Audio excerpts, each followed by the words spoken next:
Yep, Cool. let's go. We're All on. right. All right. Welcome to Curless Mania. Today we have a very special episode in store for you.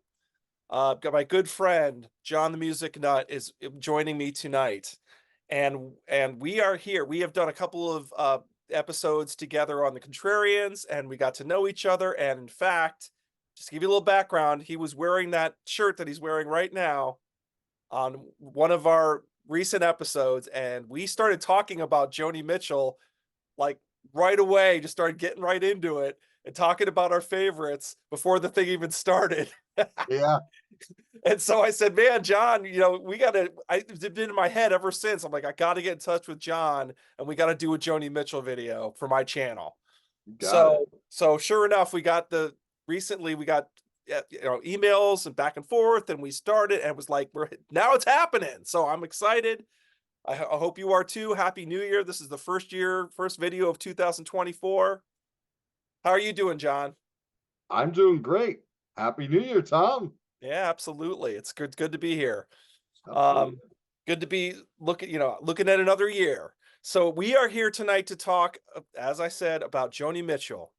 And what I figured out was I just said, like, hey, let's just do our top five Jonis, and meaning your favorite five Joni records. Five's, why five? I don't know. It's a good round number. 10 seemed like too many. And five kind of makes you get down to that nitty-gritty of your favorites. So we might do some special mentions at the end, but we're gonna go through our favorite five. And why don't you go ahead and kick it off, John? Start with your number five. All right. Thanks, Tom. So my number five. Now, when you hear my list, all of these studio albums were released in consecutive order, but I'm not going to rank them in that order, even though, well, this would have been the second of the five that was released. This is 1972's For the Roses. Now, on For the Roses, this was a transition album for Joni. She's still in the folk, but her voice is starting to get a little deeper here. And she's going more into that jazz rock hybrid that you'd really hear on Court and Spark and the Hissing of Summer Lawns. So the lyrics here are still very personal and confessional, just like she had done on her earlier albums. It starts out with, "Oh, I wrote the songs in the wrong order."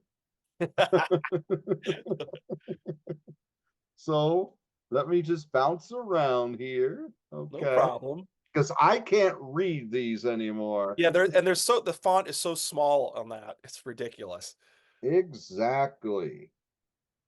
So Banquet is the first track. That's a very strong track. And that's more of her usual personal, talking about family kind of lyric, very folky. Then we go into Cold Blue Steel and Sweet Fire. Now, this was the second single about the album on the album. Now, Tom Scott's saxophone really adds a lot to this song. And what this song is actually about is she was going through a crazy relationship with James Taylor at this time. And this is about his heroin addiction. Although you'd have to really listen to the lyrics before to order in order to figure that out, because it's kind of a really mellow, chill song. But this was this is a very strong track. And then you go into Bone Grill, where this is a song about trying to find peace within yourself, not trying to keep up with the facade, because at the end, the person who's at most peace with himself in this song is the person who's working at the gas station. It's not necessarily how things look on the outside. How does it feel to you? How does it feel on the inside? So those are tracks I really like. I like Let the Wind Carry Me, where Joni's talking about a mother who is like living in fear, but the father, who's more of a spiritual person, is like, hey, go for what your dreams are, follow your heart. Song that's what that song goes into. The title track is very strong. You Turn Me On a Radio was actually her first chart hit, even though she had a lot of popular songs at this point that were covered by other artists like James Taylor and Tom Rush and Judy Collins, to name a few. You Mhm. Turn Me On was like an attempt to write a hit single because she was selling records. She wasn't getting hits on her own, and Asylum Records at that time, I believe she was on Asylum still, Yep. were saying, hey, give us a hit.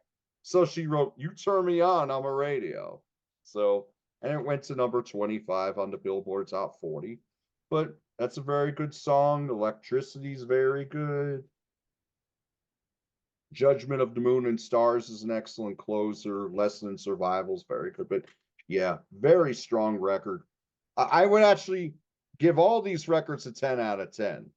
Just to let you know. These are the 5 albums I will We don't give a need to 10 out rate of them. 10. I don't need to rate these. I give these all a 10 out of 10. So Oh, that's that's great. that's my number 5 for the Roses from 1972.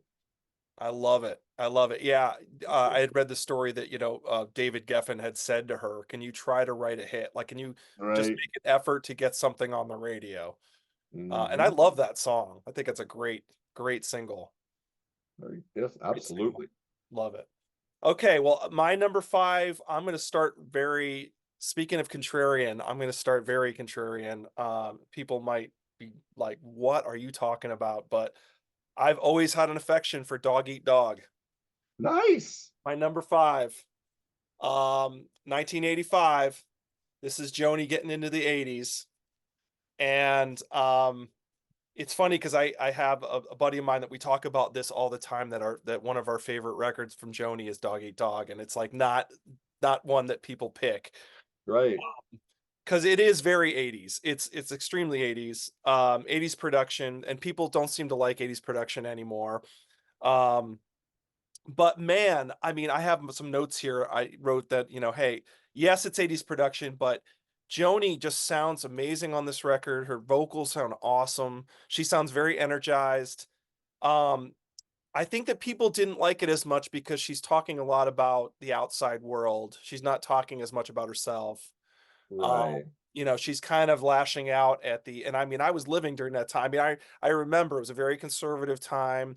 Mm-hmm. And I think she was sort of thinking like, what happened to all this stuff that we had in the 60s? Like, what is going on? There's all this materialism and these, really conservative Republican president and a lot of materialism out there and a lot of what does she say, snakebite evangelists, Yep. that kind of stuff.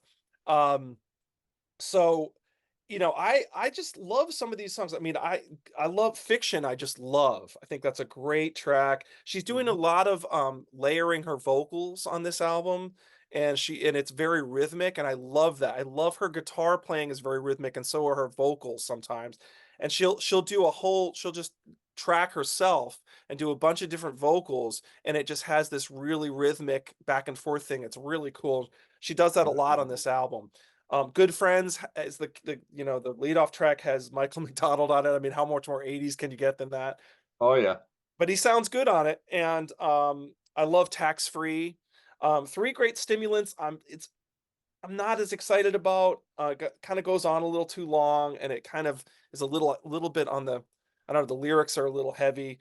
Um but, "Smokin' Try Another" is just a great little fun track where she was a huge smoker, and she would go between tracks, she'd go to get smokes, and if you pull I guess, I'm not a big smoker, but I guess if you go to a vending smoking machine, and it doesn't have that brand, it'll say, "Try another."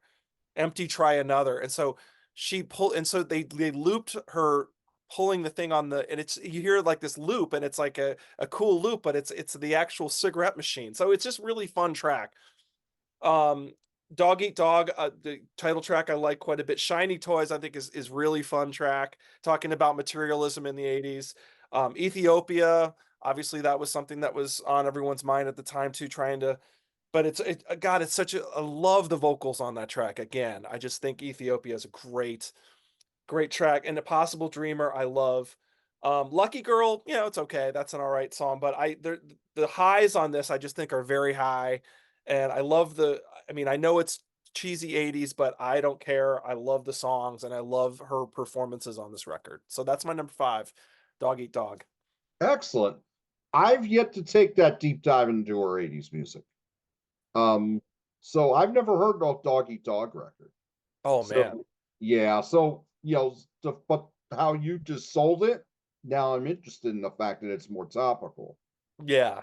Yeah. Because It's I very mean, she really dives in hard. that's what I like. I mean, you had a lot of her contemporaries were doing that. You Neil Young, David Crosby in particular, Mhm. especially Neil.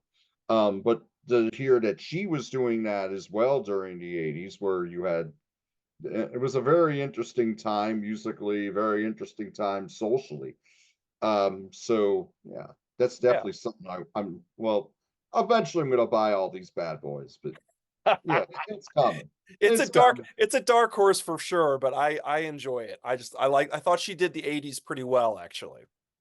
So there you go. Awesome. And will there be more of that coming later? We'll see. All right. We're gonna find out. Okay. All right.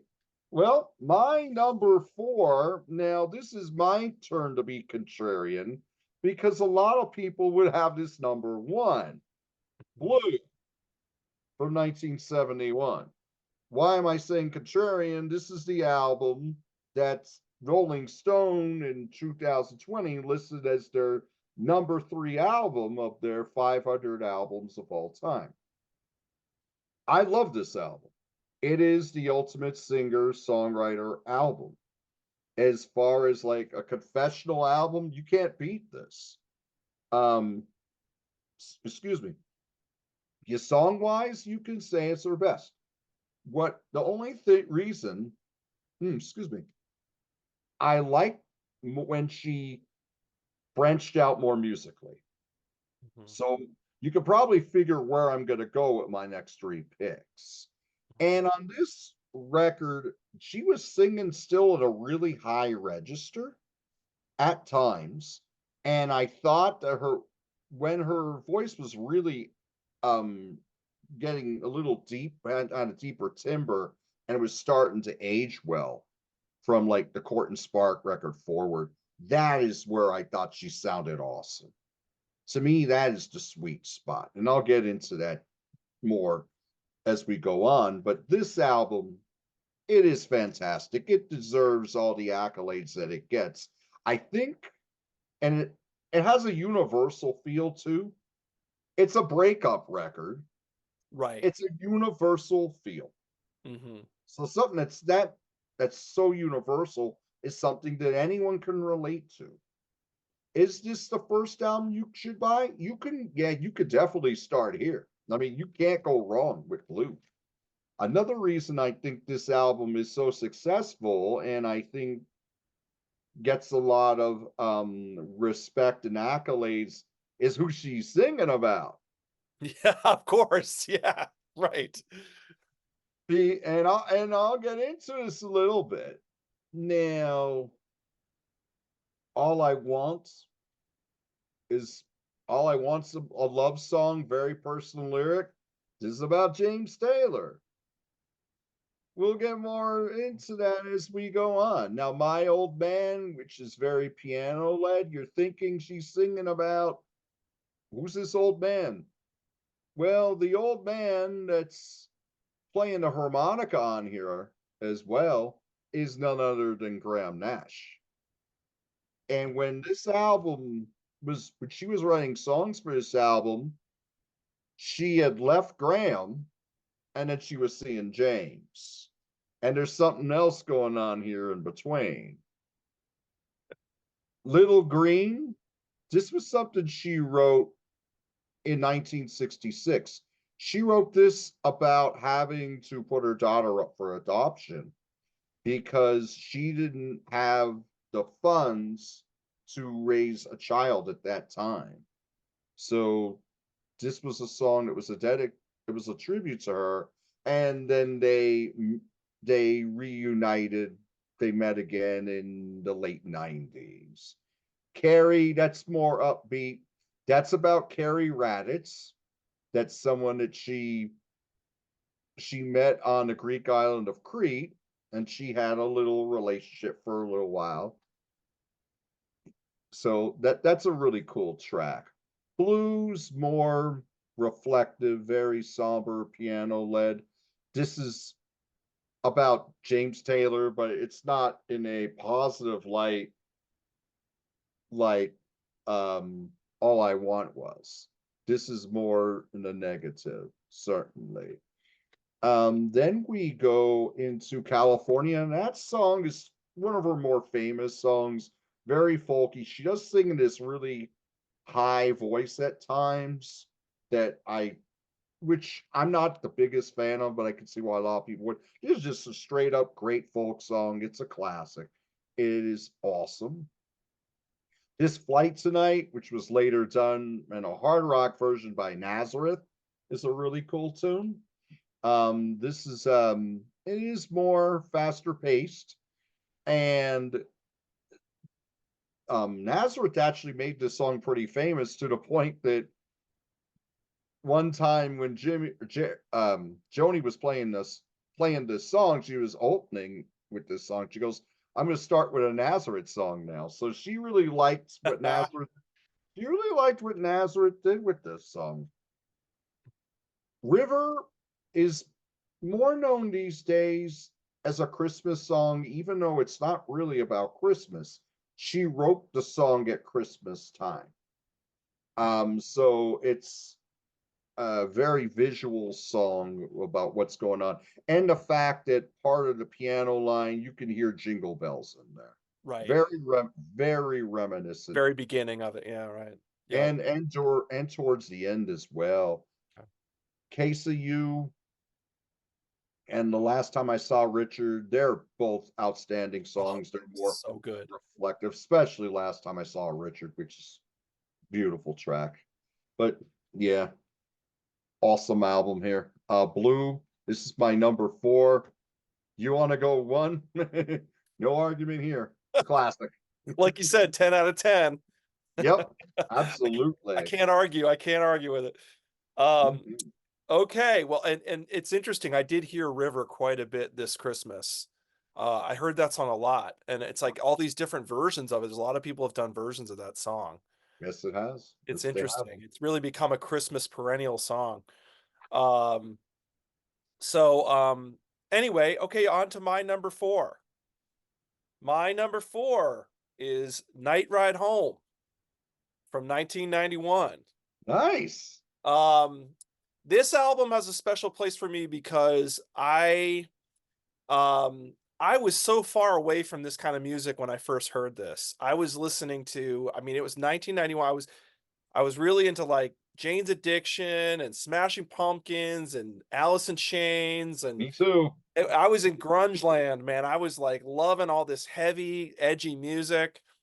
And I went to visit a friend of mine from high school, and he was at Miami of Ohio, and he was living in a house with these other guys, and we were hanging out. I was hanging out for the weekend, just visiting him, and he put this on, and it was like, I was like, "What is this?" And he's like, "Oh, it's a new Joni Mitchell album," and I was like, "What? Joni Mitchell?"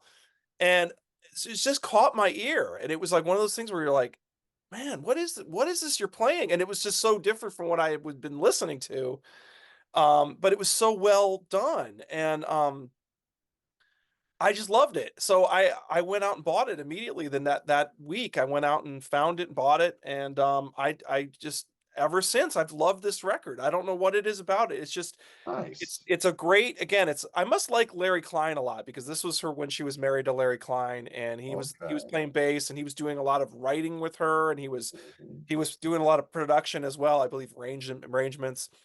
Um, and I must be a fan of his because I like a lot of the stuff that he did with Joni during these years when when they were together, they were married.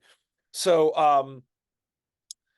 but I mean, just the okay, so the title track, Night Ride Home, just is like so evocative. I mean, you listen to this song and it's like it's like the cover. It's like you're driving home late at night after the 4th of July, and you can see fireworks. Like sometimes when I'm driving home on 4th of July, you see the fireworks still going in the sky. People are still lighting stuff off, but it's kind of like intermittent, and it's kind of a weird, strange sort of, it could be really hot and kind of muggy and sort of a strange twilight sort of time. And it's that this song just captures that so well.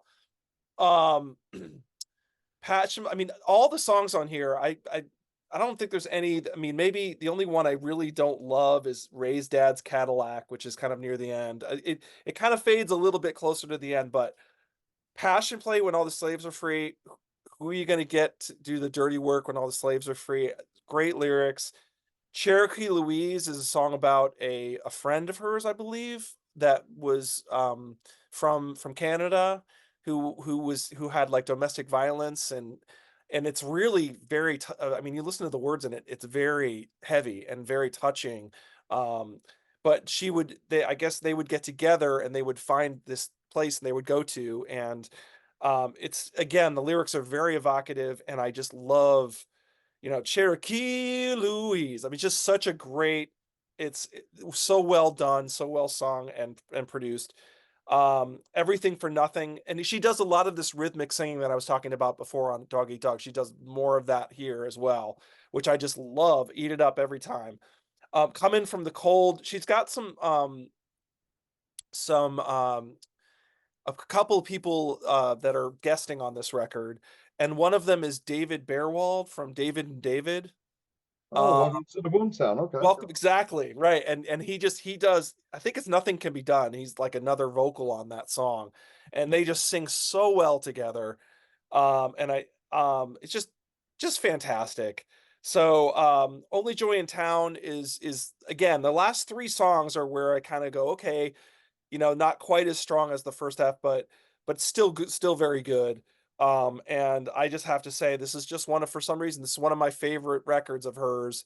And every time I put it on, I just marvel at it, and I just say her artistry and her writing and her performing and her singing are just top notch here. And like you said, her voice, I agree with you that her voice definitely lowered as time went on, obviously, and she did hit a sweet spot at some point, and at some point it got almost too low. So we could talk about that later, Yeah, but it kind of just descended with every album, it seemed like. So, but I'm with you that the early stuff was like, whoa. Sometimes it's like, whoa, it's almost like shrill, so high. Uh, right. but I love this record. If you haven't heard it, give it a try. I definitely, like you said, 10 out of 10. I love Night Ride Home. That's my number 4. Sweet. Great selection there. Now, my number 3 is her biggest selling record, the only one that had a top 10 hit here in the States and had a top 10 hit in Canada as well. Court and Spark, 1974. Now, this is where she really went more into that jazz hybrid that she's very well known for. The title track is one of my favorite songs by Joni. It's just a beautiful love song. I am a sucker for piano jazz. Mhm. I used, I still play a little piano now and then, but I've always, the last 20 years or so, I've really gotten big into the great piano jazz piano players like Dave Brubeck and Bill Evans, for example, McCoy Tyner. So that's an excellent track, excellent opener. Help Me is the big hit. This was a number 7 hit here in the States. I believe it went to number 6 in Canada. Now, the thing what you really hear on here, not just the jazz overtones, you hear a lot more backing vocals, you hear a lot more harmonies, and I think that was what really reached the masses. Because the one thing about the early to mid 70s soft rock, one thing they had in spades is those great harmonies. I mean, you can say Crosby, Stills, and Nash started a lot of that because they had a lot of songs on your soft rock radio back in the early 70s, or like someone like America, for example. But she really embraced that on this album. You hear a lot of that and Help Me. There's a lot of great hooks in this. And the next song, Free Man in Paris, which is that great hook with the flute. The Yeah, flute, you know, the flute line gelling with those acoustic guitars. Excellent song. This was a cool. song that hit, I believe, number 22 in the States. Excellent song, memorable chorus, very good. People's Parties, that's more slow and somber, more folk, more akin to her work before this. It's very strong and it goes right into the same situation, which is a sad piano song. It plays like a suite. And I think there's two songs in here that play like two twofers here that play like a suite. And this is more about struggling to be happy with your career, with your life. Again, she's still singing about a lot of personal stuff like she did on the previous albums. Now, Car on a Hill, which has these great harmonies, and you listen to this, you're like, how did this not hit AM radio back in the Love day? that track. Yeah. You know what that's about? No, she's waiting for somebody. I don't know who she's waiting for, but Jackson Brown. oh, nice. Jackson Brown stood her up. Oh, really? Okay. Yeah, so she wrote a song about it. Wow. Yep. Great harmonies here. It has that jazz piano solo in the middle, which might have been a little off-putting for AM radio, but I listened to this and the harmonies, the call and response between Joni and the backing vocalist. I think it's spectacular. Down to You is very strong as well. That's more of a piano song, but that's got a lot of classical overtones with the strings, which you'll hear more of as time goes on. That's the thing. She kept searching. Joni Mitchell is a true artist. She just kept searching and building and building. She didn't just stay in her lane. Like from about album 5 on, she just soared She never and stopped. Never. never stopped. And she kept if there was something going on in the world, she would embrace the new technology, but she would make the sound her own. As Tom indicated on Night Ride Home and Dog Eat Dog, that's what she was doing. It wasn't embracing that same technology, but she doesn't sound like a lot of artists that were out at that time. She was still following her path. Mhm. That's Yeah. Joni Mitchell's, her music just keeps on giving. You just find different things about it that you really like. And yes, her lyrics are two or three best artists, period, I think, but it's the music what keeps me coming back. Agreed. Just like thank you. Just like This Train, that's another song that has a great hook on it, more call and response. Now, Raised on Robbery was actually the first single off this album. Got hit number 65 here in the States. Now, that song's kind of catchy and upbeat. It's really good. It's got played a lot on your AOR stations back in the day. You still hear it once in a while. You might hear it on deep tracks on Sirius XM, for Right. example. Right. Yeah. But this is a really cool song. And the clavinet's carrying the way there. You always heard a lot of clavinet back in the day. Yeah. Wonder you really heard it. I mean, a lot of artists were doing it, right? So Isn't Robbie Robertson on that track too? I think. Or am I? I believe I so. think he is. Anyway. I believe you're correct. Mhm. Now, Troubled Child, a couple of years ago, actually would have been about a year and a half ago, one of the first YouTube shows I did was on Ryan's Vinyl Destination. Now it was Ryan Gavalier and Grant Arthur and we did an album war on Joni Mitchell's Court and Spark versus Hissing of Summer Lawns. And I was saying on there, like what would be another hit single off of this? And I know I mentioned Car on a Hill before. I listened to Troubled Child. I close my eyes up. It sounds like I'm listening to 70s on 7. Yeah. Just Yeah. because of the arrangement, the delivery, the way it's recorded, just the sparse horn lines that you hear in there. Excellent track. And that is like the next suite on the album, because then it leads into Twisted, which she didn't write.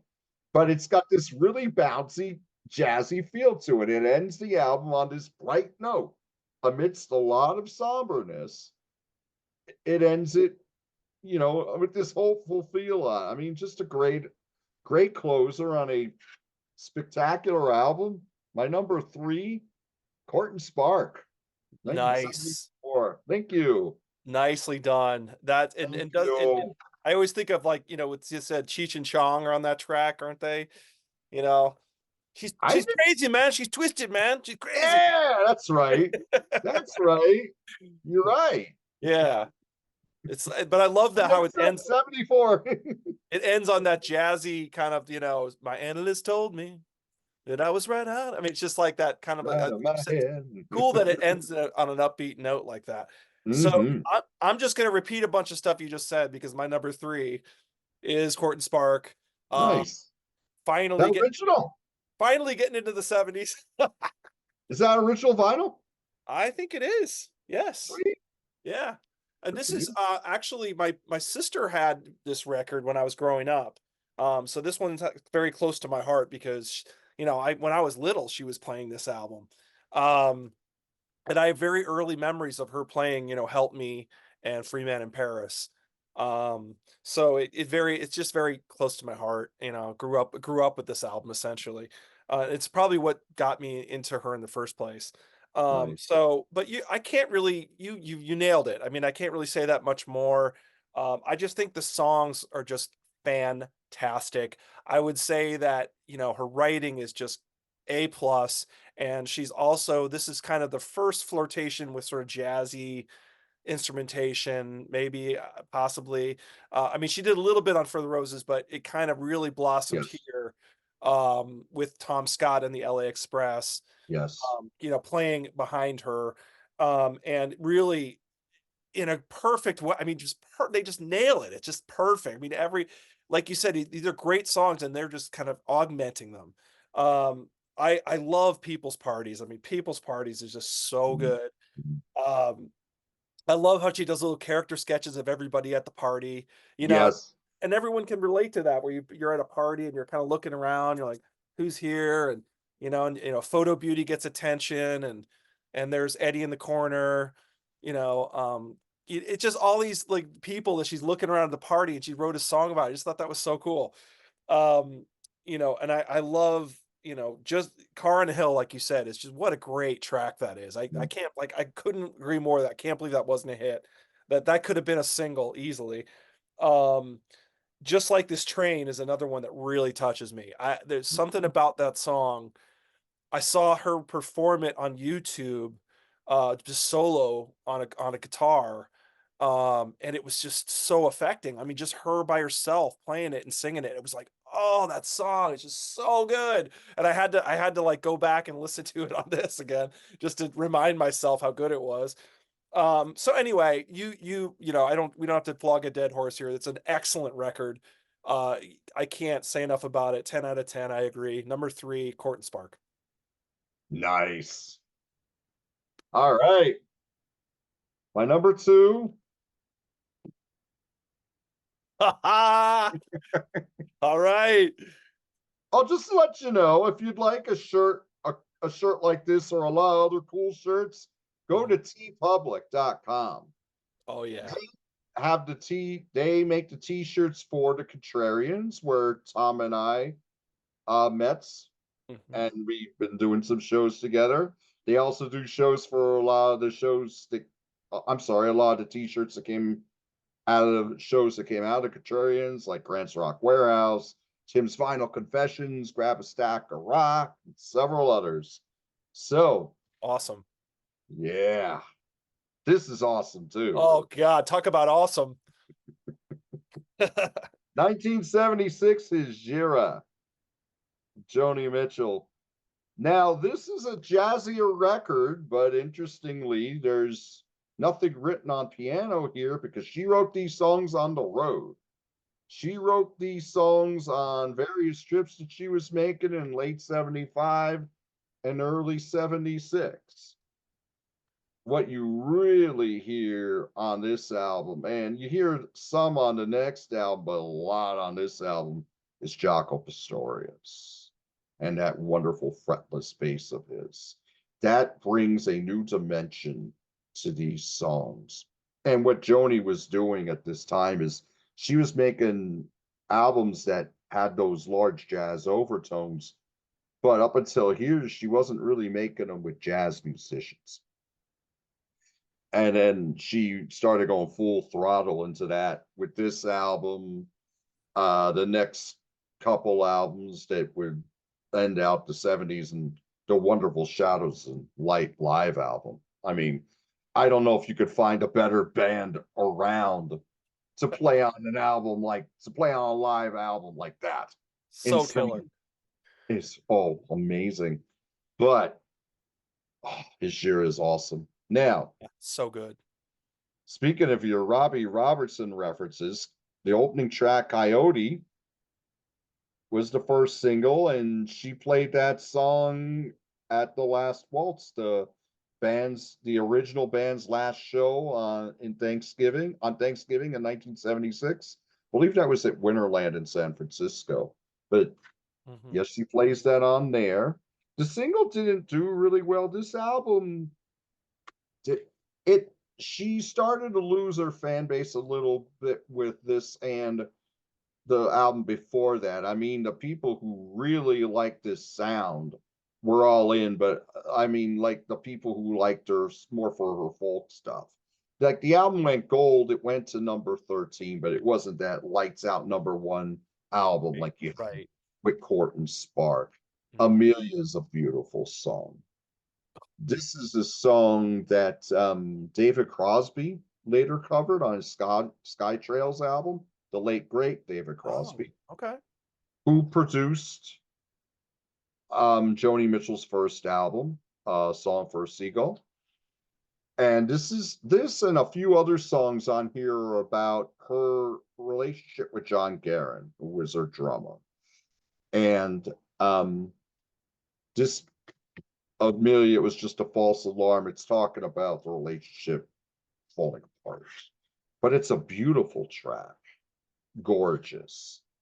Fury Sings the Blues is about Fury Lewis, who's a blues guitar player. You got some more harmonica in there. Now I'm not sure if Graham Nash plays on this one or not. Oh no, it's Neil Young. Neil Young. Yeah, I was just gonna say Neil it's Young. Neil Young. Yep. It's Neil Young, yeah. So he wrote. Now this is a cool tune. A Strange Boy is about one of the young men that joined Joni on her trip when she was traveling, and he was a flight attendant who still lived with his parents. Now Jaco's bass on here is wonderful, very strong accompaniment on this track. His year is very good. This is another one. It's very reflective. It sounds like a painting put to music to me. And this is very much about John Guerin as well. Song for Sharon. It's like 8 minutes, very deep song. The harmonies on here and the call and response between Joni and the backing vocalist is spectacular. It's got this very dark feel to it. The bass from Jaco again brings another dimension to the song, really adds to the feel. Superb track. It's long, doesn't feel long because the lyrics are taking you in and the delivery and the musicianship is really taking you in. Black Crow, that's very dark. That is very ragged. The guitar playing on it's really ragged. Jaco's playing is adding a lot to it. And while that is so ragged and dark with its minor chords, Blue Motel Room is very playful. And that's another excellent track. Works well. Refuge of the Roads, I think, is a beautiful closer. That might be my favorite closer by her. This is about when she went to Candaga in Colorado. And this is where, like, at this time, she was developing a cocaine addiction. And she kicked the habit while she was there in Colorado. Excellent track. But during this time, she was traveling with the Rolling Thunder Review, Bob Dylan. She was traveling from LA to Maine, and then she went back through California, back to California through Florida and the Gulf of Mexico. And so, jazzy record, but not much piano. Nothing was written on the piano. Um, a very strong, very different record. And you think to yourself, this star is out there traveling by herself or traveling with a couple people, just trying to find more ideas, find herself. Mhm. And what came from it, I think, was masterpiece. It's great songs, but I love the feel of the album, and the musicianship is what really brings me in. As much as I love the songs, you can maybe some songs from her earlier works are a little more memorable, but I love this as a piece. So this is one that I always go back to, and the way I'm talking, you kind of know where my number one is, but my number two is Zajira. Mhm. Perfect. Love it. Thanks. I love how you use the word beautiful a lot, and Mhm. that's more to come on that. um, because it's such a beautiful record. It's just so well. I mean, and like you said, it's not even just the songs. It's like the way that it's constructed and the way that it's played and the way it's like a piece. It's a piece of art. Yes, You know. it is. Um, More on that later. All Um, right. so my number two, and I thought I was being contrarian here, is Blue. Um, Okay. like you said, everyone gives it the number one spot, but neither of us are giving it the number one spot. But like you said, it's not that it's not amazing. And it's as Pete at Sea of Tranquility always says, it's a classic for a reason.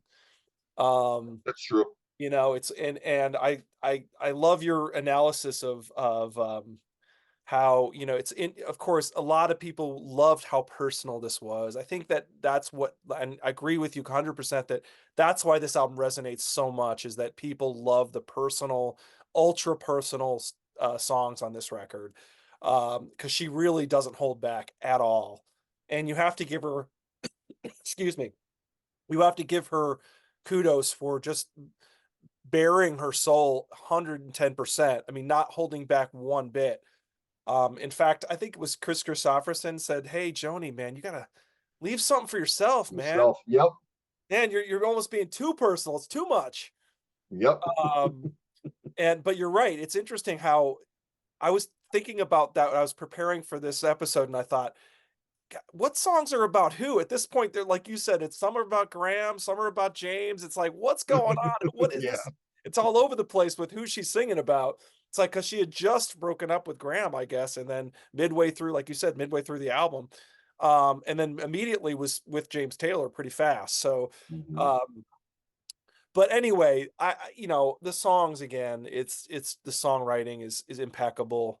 I really like the upbeat stuff on this. I like what you were mentioning Carrie and California and This Flight Tonight. I like I really like sort of and All I Want. I kind of like the more upbeat stuff on this record. Um, it's but it's impossible to deny the power of this record, and it's again, people give it 5 stars for a reason. Um, I'm trying to. Oh, the other thing I was going to say about this album is that people really don't talk about Ladies of the Canyon at all, and I really feel like they're like almost like sister albums. It's like Ladies of Yeah. the Canyon is more upbeat and it's less personal, and I think that's why it doesn't get as much attention. But Ladies of the Canyon is also a beautiful album, and there are songs on Ladies of the Canyon that I think are just as good or better than some of them on here, like Yes.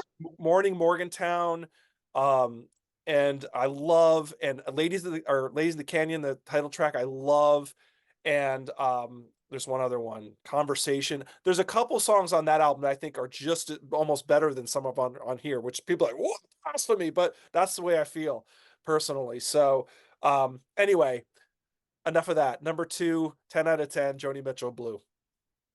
Excellent. You know what that blue is like? It's like what kind of blue is for Miles Davis. He's got so many great records, but that's the one you go to first. If you're a newbie, where do I start? You could start there very easily. Oh, definitely. If you want to go hard rock, this is her Back in Black. Right. Something Exactly. like that. It's It's her Zeppelin universal. 4. Her Zeppelin 4. Exactly. Exactly. Yeah. So my number one, you probably already know, is Hissing of Summer Lungs. Oh, I love it. I love it. Beautiful record. Beautiful. And as upbeat as Court and Spark could be at times, like Court and Spark sounds like a party compared to this one. It does. It does. Somber. Except for the opening track and one other little part of a song later.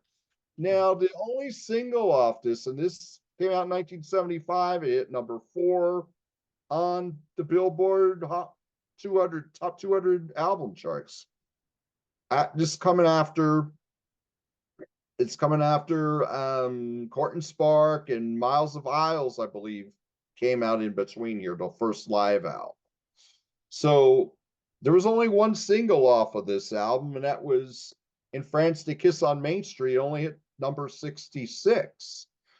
It's by far the most upbeat song on it. Probably the only song on here you could really hear on the radio. Possibly, yeah. Yeah, I mean, there's so many songs on here I love. But then I think, could I imagine this being a hit? Probably not. But there's some very great guitar solos on here. Good electric guitar solos on here. Great solo, fantastic, memorable chorus. Again, you have more of those harmonies, more of the call and response between Joni and the backup singers on here. Mhm. Superb. And then we go into Jungle Line. So we talk about these artists who are so love world music, like the Peter Gabriels and the David Byrnes and the Paul Simons. And Joni did this about 10 years before all of them. At least. I mean, you got these cool African rhythms on here. It is awesome. You'll hear more of this later in her catalog. I'm talking late 70s, and now I might talk about a little bit. But yeah, ahead of its time. Edith and the Kingpin, a beautiful, whimsical song about a woman and her pimp. Mhm. It's about a woman and her pimp, yet you listen to this and you hear these soothing horn lines. This album, at three times I can listen to this album and get chills. And one of them is on Edith and the Kingpin, with those echoing vocals, Joni's vocals at the end that are echoing in the wind at the end of each chorus. I mean, at the end of each verse, I should say. Spectacular. What a wonderful song. Don't Interrupt the Sorrow continues the somber feel. It's a very strong track. Shades of Scarlet Conquering. That is based on Scarlett O'Hara. The strings here really add a lot to the feel. Again, it's not an easy listen. You have to accept it on its own terms. I mean, it's a lot different than Court and Spark, but one of these growers, as you listen to this more and more, Total grower. Total grower. Yeah. It is. When this first came out, a lot of people did not like this album. The critics liked it, but I think the fans didn't like it because there were no obvious hit singles. There was very little reminiscent of folk here. Mhm. Hissing of Summer Lawns, that's a song about living in the suburbs. It's all quiet and you're lonely, and your spouse is out making the money, working working a town and all that. And it's about someone who might be really successful on the outside, but she's lonely on the inside. Great song.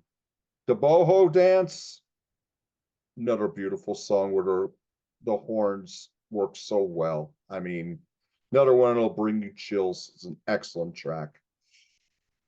Then we got Harry's House is a centerpiece. Now this is more somber and solemn, but beautiful. And then it breaks into centerpiece to jazz standard. That's the only other time this album kind of gets bouncy a little bit before it gets back into Harry's House again. Sweet Bird is more mid-tempo folk that you have on the earlier albums. It's my least favorite track, but it's still very good. Shadows and Light is awesome. I mean, it's just Joni and RP string machine and all of her vocals on top of each other. And it just the way it ends the album on a very interesting note, but a beautiful note. The way the voices are all constructed together. Just like Hijira, this is an album that's best listened to in a piece. And it's just a totally different album than what came before. It is a bit of an acquired taste. It is a grower, as Tom alluded to. But this and Hijira are really close, but I showed you the wrong part of the album. There it is. There we go. Kissing of Summer Lawns, it's my number one. 1975. Beautiful. Excellent. Love it. All Yeah, right. that's the way I feel about that album. It's the more you listen to it, the more you get out of it. Mhm. And I believe Prince said that was his favorite Joni Mitchell record. I read that too. Yeah. Oh, So, yes.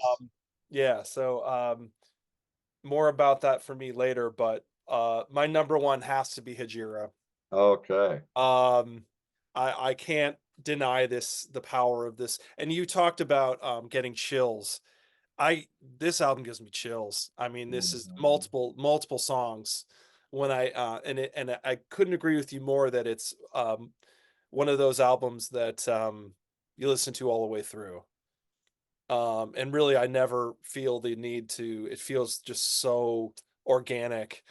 And it feels like it the pacing, the order of the songs, the everything about it just feels so well done and so organic. And um, I don't want to keep repeating things that you already said so well.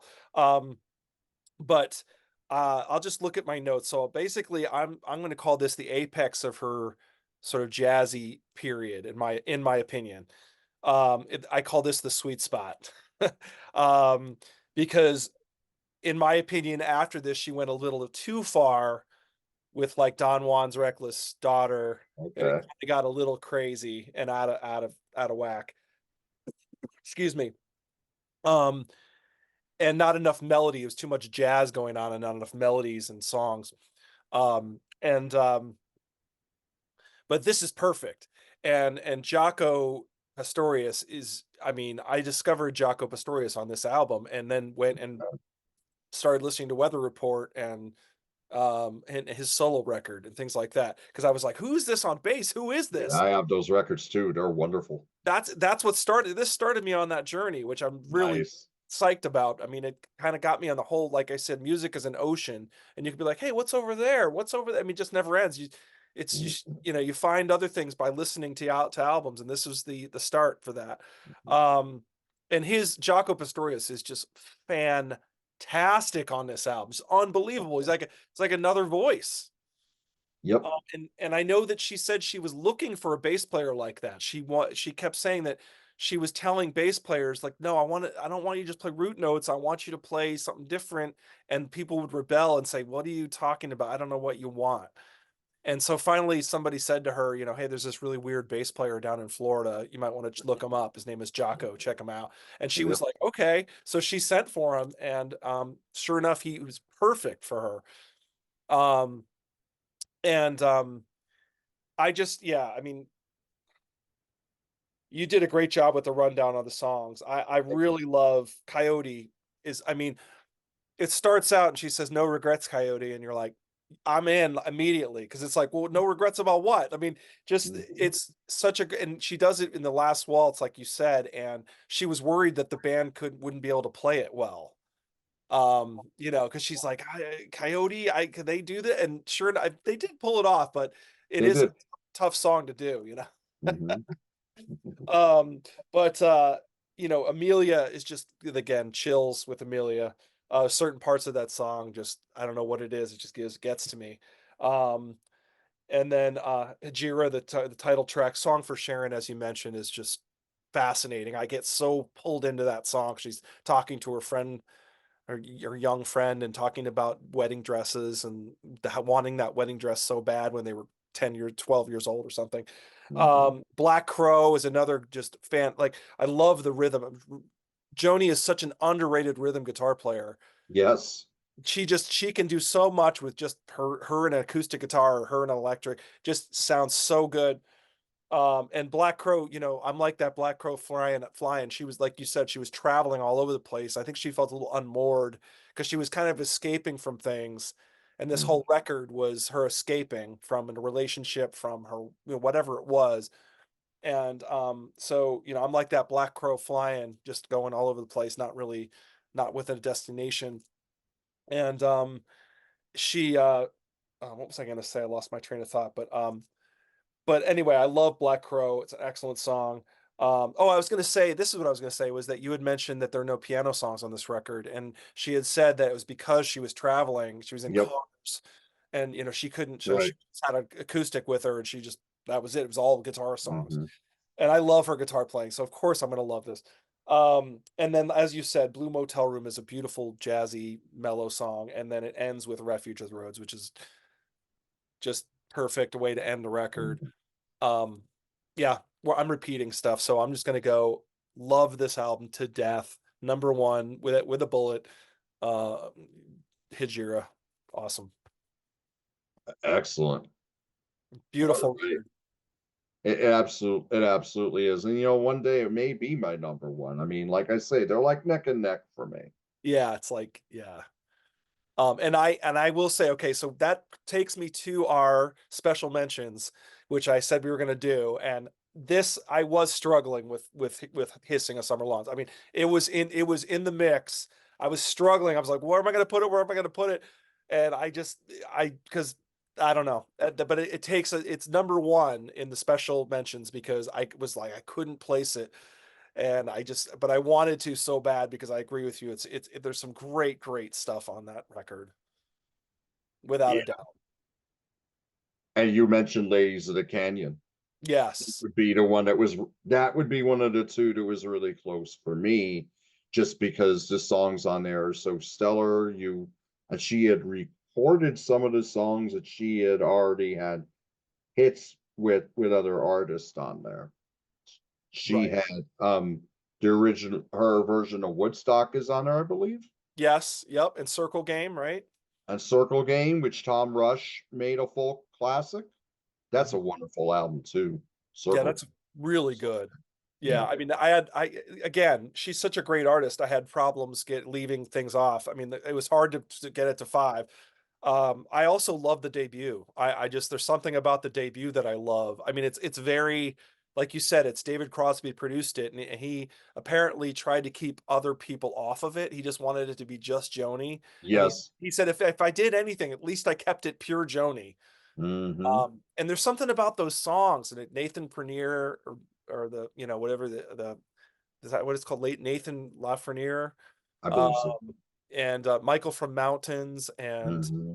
I mean there's just it's got this atmosphere to it. I don't know how to describe it, but the way it's produced, it's sort of weird. It's a weird production, but it works for that record, Does. you know. And she really talk about an artist coming together fully formed. I mean, that album is so good. It's like that's her first album.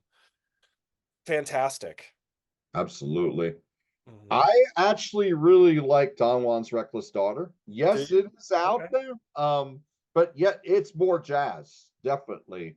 Mhm. And Paprika Plains, yeah, that's 16 minutes, and there's a lot going on there. I mean, that little exhausting to get through. Mhm. But I love that she's going more on the African rhythms on there. I love Dreamland is an Mhm. excellent song. Oh, I like I love Dreamland. and Yeah. Jericho and Talk to Me. Lot of strong tracks on there. And like some of those she did on Shadows and Light. Yeah, so that one and Ladies of the Canyon are really close. I like Mingus a lot too. I'm not into them as much as the other more jazz records by Joni, but I do like that one a lot as well. And Clouds is very good too. Yeah, yeah, yeah. Okay, and I have to mention, okay, last mention, and that is Chalk Mark and a Rainstorm. I mean, this is another one that Yeah. but it's got a fatal flaw. It's like there's some songs on here that are just amazing, great, and other songs you're like, wait, what? Like there's Dancing Clown is like takes me out of the record completely. Like what Billy Idol? No, no. I just can't do it. And when he comes on, it's like it just takes me out of the whole album. Mm, But there's some, I mean, Lakota and Number One and Secret Place with Peter Gabriel is awesome. Snakes and Ladders is an awesome song. So there's some really, really good songs on here. But it's as an album, I couldn't place it in the top five. gotcha. So Okay. All anyway, right. what an Great artist! show. What an artist! Absolutely. So Absolutely. unbelievable. She's just got so much good music, and like you said, she's a pure artist. She really is. And the thing about her is you can start with Blue, you could start with some of those early great records like Lays of the Canyon, and you could just build on that. You can even start with Court and Spark. I mean, her catalog just reaps so many dividends. I mean, you're not going to get you're going to see an artist that's growing from album to album, but it depends on what part of her career you like. I mean, her 80s and 90s albums, outside maybe Turbulent Indigo, don't Mhm. really get a lot of recognition. And Turbulent Right. Indigo didn't really get much until it won the Grammy for Album of the Year that year. And Exactly. yeah, Exactly. so I mean, and I like the Shine record from 2007 as well. That's an Mhm. album I really like quite a bit. A lot of people didn't like the way it was recorded, but I thought it wasn't recorded as warmly as those other albums we've discussed, but I quite like the record a lot. Yeah. So yeah, but I mean, what excellent catalog. I mean, one of our finest songwriters, if not our finest. Yeah, and it's and she I read that you were talking about Mingus earlier that Elliot Roberts, her manager, was like, please don't do this. Like Yeah. she would stick to her guns. I mean, she had people pressuring her to do something different, and she just thought, I can't turn down this opportunity because I guess Charles Mingus had reached out to her and said, I want to work Yes. with you. So she's like, I can't not do this. I gotta do it. But I guess Elliot Roberts was like, don't man, don't do this. You're gonna ruin your career. And sure enough, it did lose her a lot. I mean, she kind of lost. I mean, Mingus is an awesome artistic statement, but it didn't sell. You know, it didn't at the time Right. didn't sell. So she kind of had to like scrape back with what was it? Wild Things Run Fast. Wild Things Run Right. Fast was like her let's try to be mainstream again kind of thing. Yeah. So, Exactly. but well, John, this has been really fun. Thank you so much for joining me tonight. Thank you, Tom. I appreciate it. I really appreciate this, Great time. and we got to do this again. We'll figure us. We're already talking about other artists we're gonna do, so stay tuned. Absolutely. Oh yeah. But I'd love to talk about Joni Mitchell. So thank you for the opportunity, Tom, because I don't get a chance to talk about one of my favorite songwriters enough. So this is awesome. I love it. Absolutely, beautiful. All right, John, have a great one. Take care. Thank you. Thanks. You Bye. too. Yep.